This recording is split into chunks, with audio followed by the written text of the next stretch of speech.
Heavy is the head that has to manage all of this. Hey everyone, welcome back to my channel. We're now incentivized to buy what we already buy. Fumbling through college had me building. I also got some done on the other side. And that was right around, I would say, May, maybe, right before renewing the lease for this property. Welcome to the channel, Martha. Thank you for having me here. Oh, I was going to say, I am getting up there in age, I'll tell you what. Bills paid by other people, life was never this good. I had to step back, knowing that it's... Hey everyone, welcome back to the channel. So, as promised, I told you we were going to speak on why the pension is fading away and why companies have switched to a 401k and Roth IRA structure. Here is the truth. You see, these city jobs, these government jobs, those are the jobs that are still going to pay you a pension. That's going to be your police officers, your teachers, your correction officers, your U.S. Military. Those are the jobs that are going to continue to pay you a pension because all of it is fiat money. If you watch my last video, we talked about fiat currency, which is no longer backed by the gold standard or silver, but backed by the government, right? And so welcome to my channel. My name is Festus, where we talk everything finance, everything life. And today we're going to break down again why companies have switched to a 401k and Roth IRA. And what is a 401k and Roth IRA? Well, a 401k is money that is not taxed originally.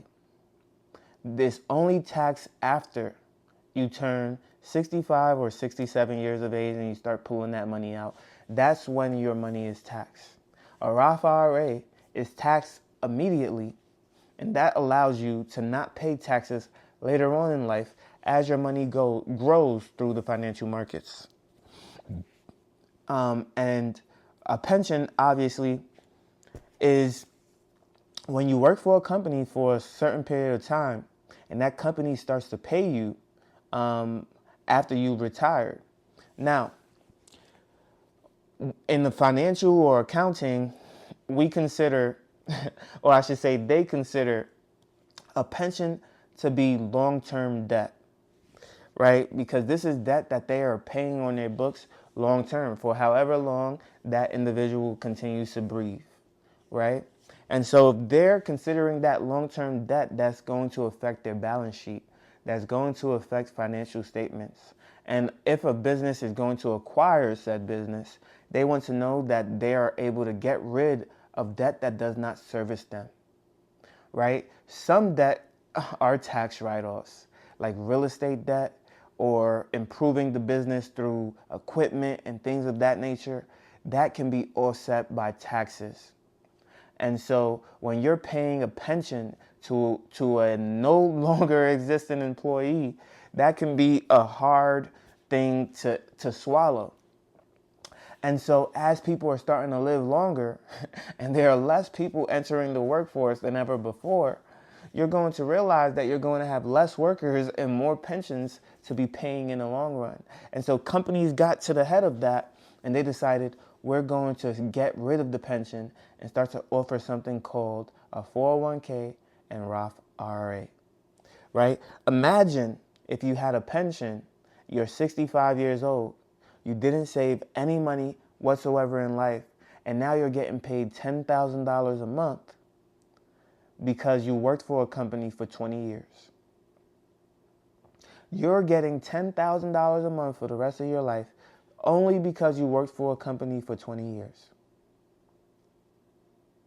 Now, fast forward to today, that is quickly fading away.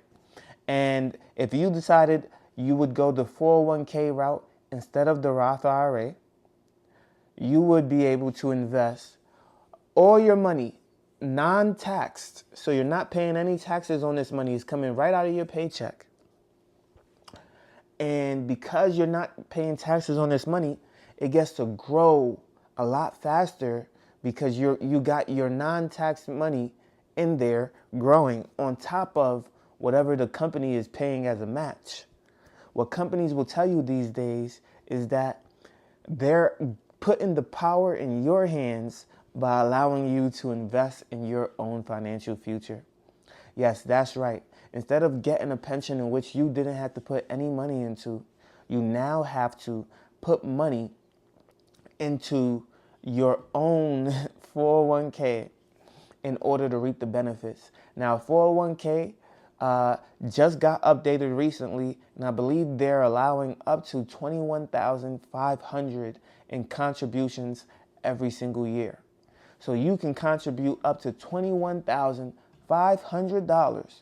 Fact check me on that just to make sure. And the company that you work for is able to match you whatever they want to match you. Some will match 3%, 4%, 5%.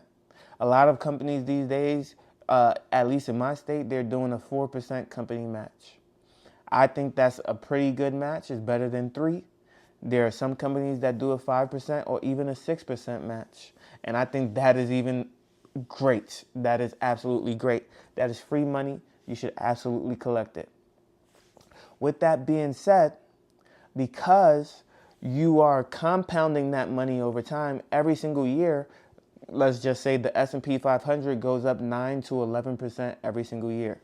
Let's say you invest your 401k into the S&P 500 with that 4% company match.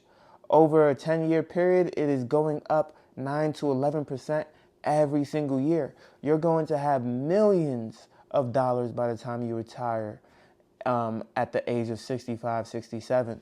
However, you've been investing into that for 40 plus years, right? Your own money, $21,000 every single year you invested in order to get to those millions of dollars, to get $6 or $7 million in your 401k. Here's the other strategy. Now, actually, before we move on, that $6 to $7 million, because it was a 401k, it wasn't taxed. So now you have to pay taxes on that money when you start to pull it out. And that tax rate is actually non-existent at this current time, because who is to tell what the tax rate is going to be in what is it now, 2024? We're looking at 4 years from now, 2064, right? 40 years from now, 2064. Who's to tell what the tax rate is going to be?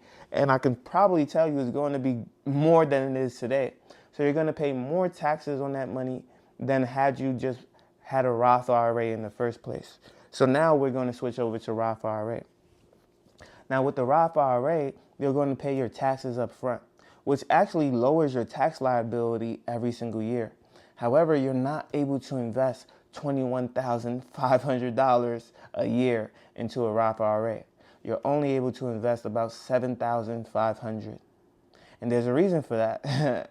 The government wants their money and they want you to pay bigger taxes, and so they're going to incentivize you to go with the 401k option instead of the Roth IRA option. And some people actually max out both. Why do they max out both? Because they just have that additional money and they want to max it out. Roughly less than $30,000 a year if you can afford to max out both. Some people, again, max out both. So with that being said, $7,500 to max out your Roth IRA, you pay the taxes up front. By the time you retire 40 years from now, let's say you got $6 million, $5 million and a half dollars. Not as much as that $7 million mark. But guess what? You've already paid your taxes, so you're actually going to end up with more money than those who invested in the 401k instead. Now, again, the 401k just recently updated, allowing you to invest more money into the 401k due to inflation. They also updated the Roth IRA. It used to be $7,000, it's now $7,500.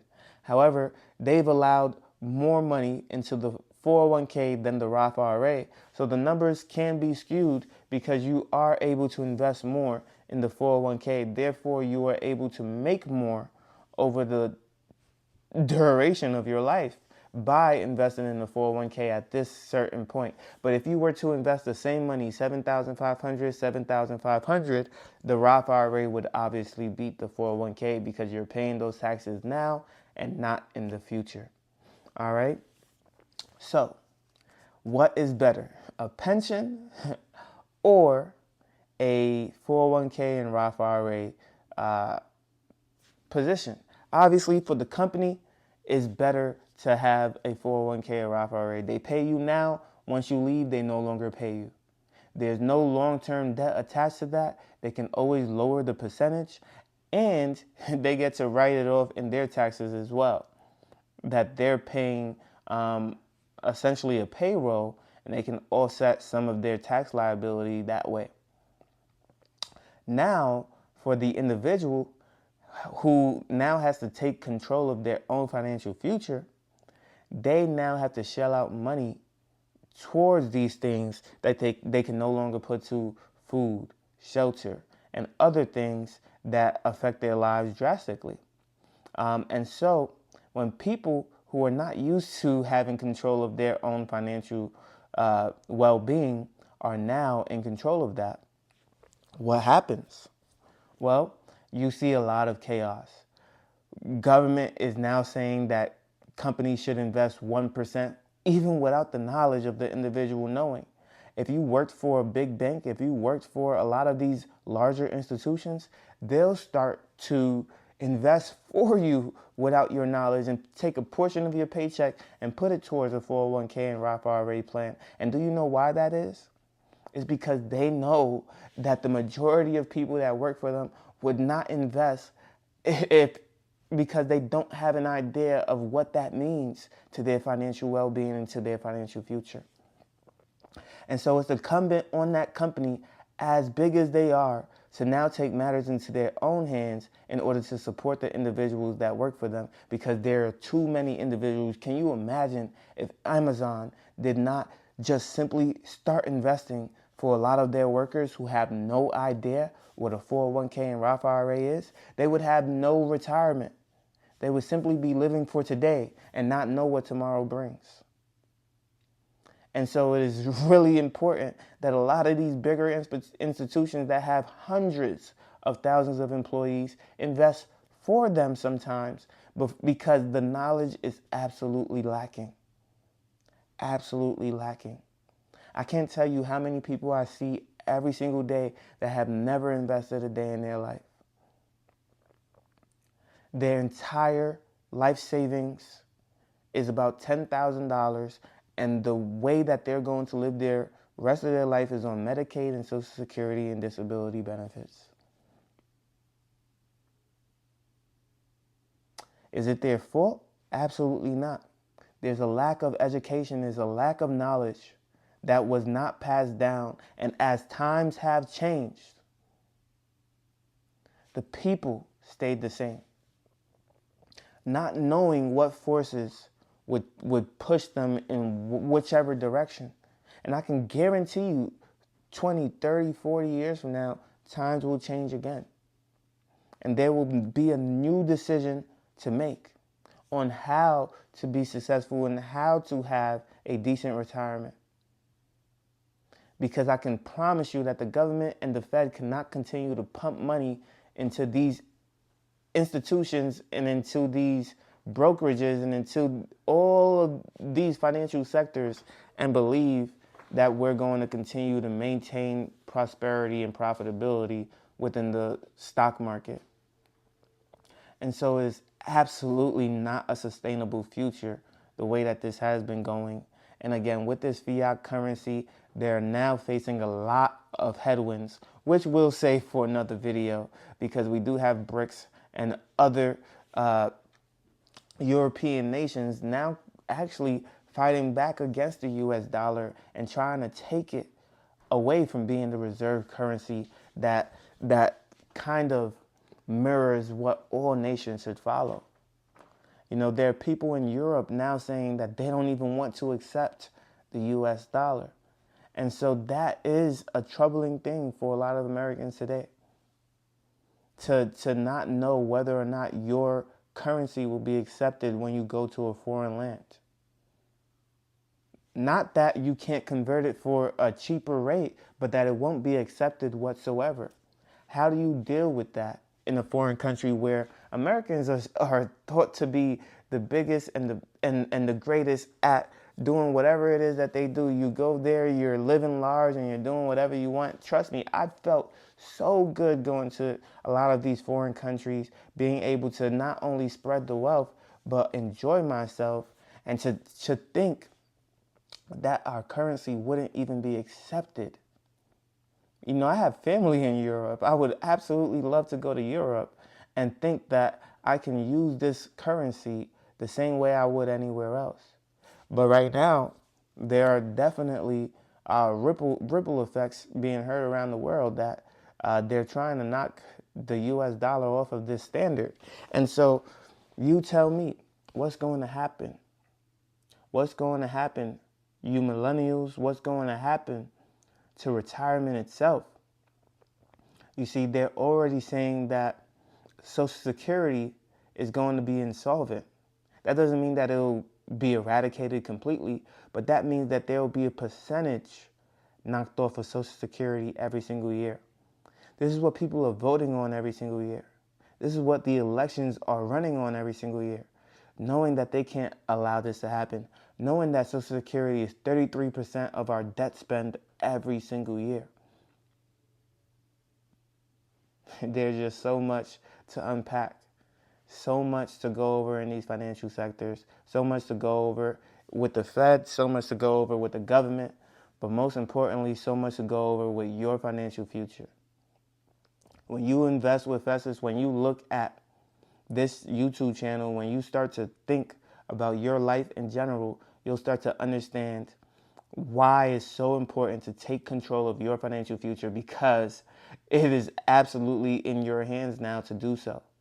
And if you like this video, thank my little brother, Michael. Shout out to you, because he did request that I do a video on the 401k and Roth IRA and why the pension is going insolvent as well, why pensions are being eradicated. So if you absolutely love this one, thank Michael in the comment section down below.